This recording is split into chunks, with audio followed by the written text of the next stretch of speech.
लगन से बनवा कुछ ऐसा अतार के कमी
प्रणाम कैलो कि ना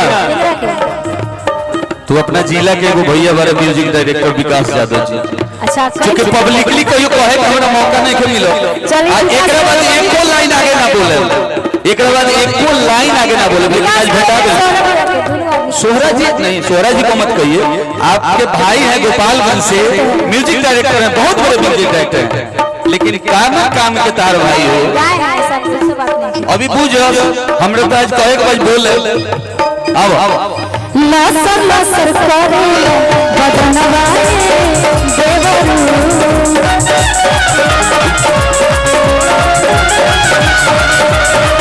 याद पड़ी याद सजनवाए देवरू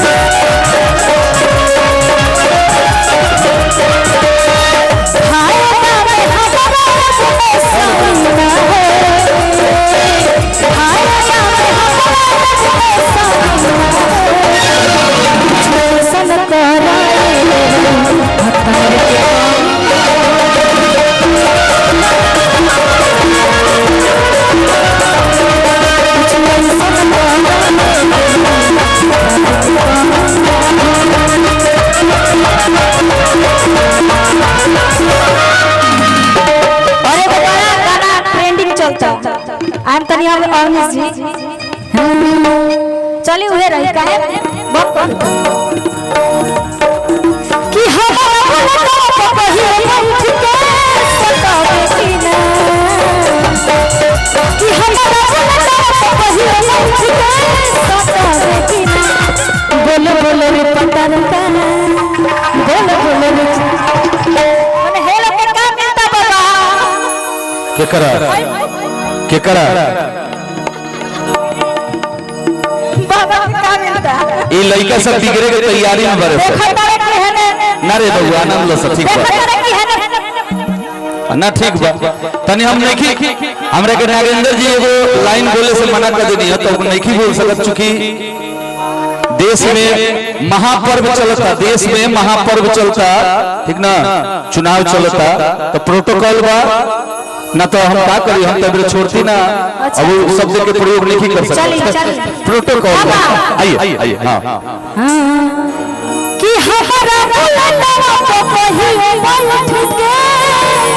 सदा देखिना बोलो बोलो रे पतर का बोलो बोलो रे चकर का हमारा से पटा बोलो बोलो हमारा से पटा हमारा भला को कहिए बैठ के सदा देखिना हमारा भला को कहिए बैठ के सदा देखिना बोलो बोलो पतर का बोलो बोलो रे चकर का हमारा से